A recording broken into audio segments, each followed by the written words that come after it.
Dernière étape dans After Effects, on va importer des éclairs. Donc là, je fais un petit dossier pour recevoir cela. Et vous avez vous aussi accès à ces éclairs-là qui sont disponibles dans la formation.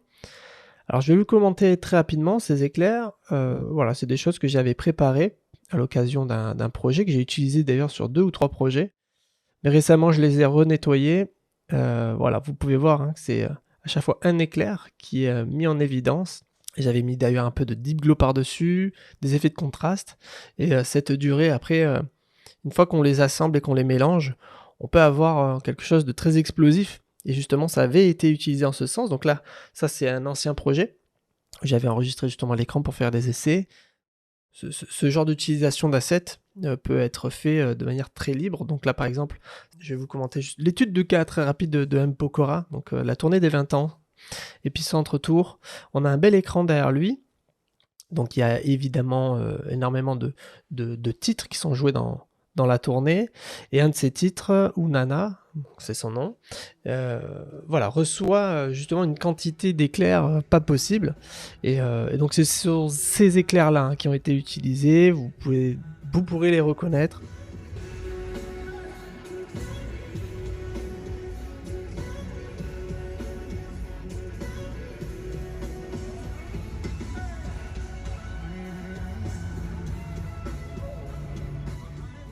Voilà, j'aime bien vous donner aussi un peu de contexte et de matière.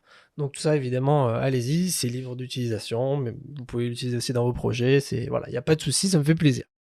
Et donc on va les utiliser maintenant pour notre propre besoin. Donc allez, on va pouvoir envoyer un des éclairs un petit peu dans la pile et on va regarder. Donc là, vous voyez que je travaille dans la composition où on a travaillé aussi le volcan, donc il n'y a pas tous les effets de post-process. Et voilà, je place d'abord mon éclair, j'essaie de lui trouver une zone, un moment d'impact et un lieu. Donc là, j'active la colonne des durées pour pouvoir à la volée redéfinir la vitesse de cet asset. Et voilà, on regarde. Là, on va se faire vraiment le premier éclair ensemble, trouver le bon équilibre. Donc là, je pense que ça va pas être intéressant d'avoir un éclair qui traverse quasi toute l'éruption.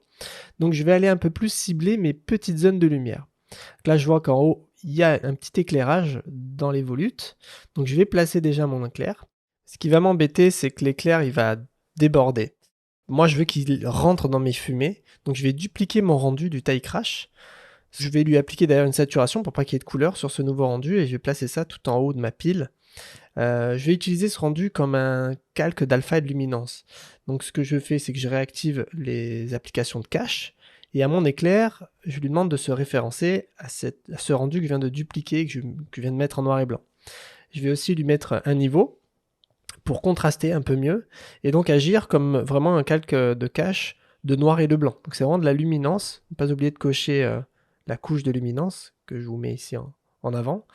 Et voilà, bien contrasté pour permettre en fait à mon éclair dans les zones blanches d'être visible et dans les zones noires de se cacher tout simplement, donc de se fondre en fait dans mon volume, juste avec du noir et du blanc.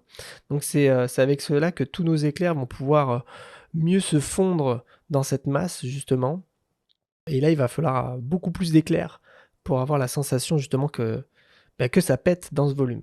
Mais la mise en place, ça sera celle-là. Un éclair avec un mode de fusion en écran, bien placé, bien timé, et surtout avec cette application de cache de noir et de blanc en référence à notre fumée.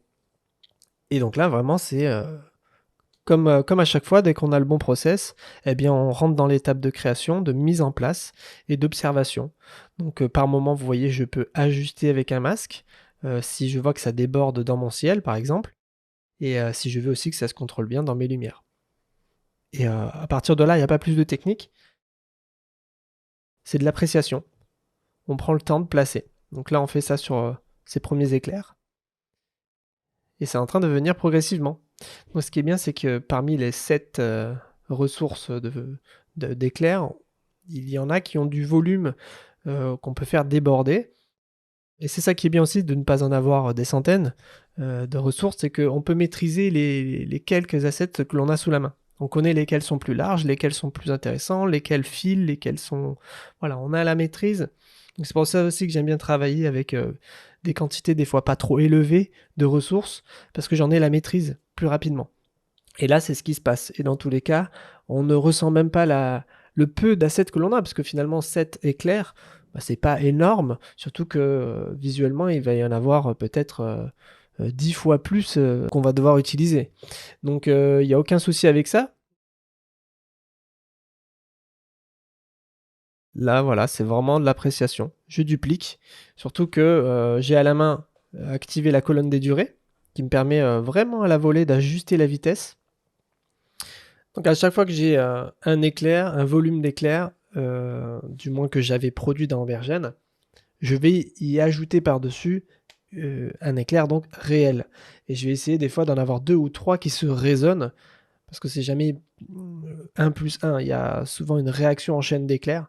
Donc c'est ce genre d'appréciation que l'on fait, hein, sur ce genre d'instant et là, je suis au tout début de la séquence et donc je vais prendre un petit ensemble, justement d'assets que je vais flouter avec un petit flou encadré, car on n'oublie pas que les premières images, j'ai un petit effet de focus, de premier plan qui va ensuite vers le taille et le décor et donc comme j'ai des éclairs à ce moment-là, eh bien je vais les flouter sur cet instant de la séquence. Pour que là aussi on n'ait pas d'un coup des éclairs, très nets. Voilà, on essaie de rester cohérent et voilà ce que ça peut donner.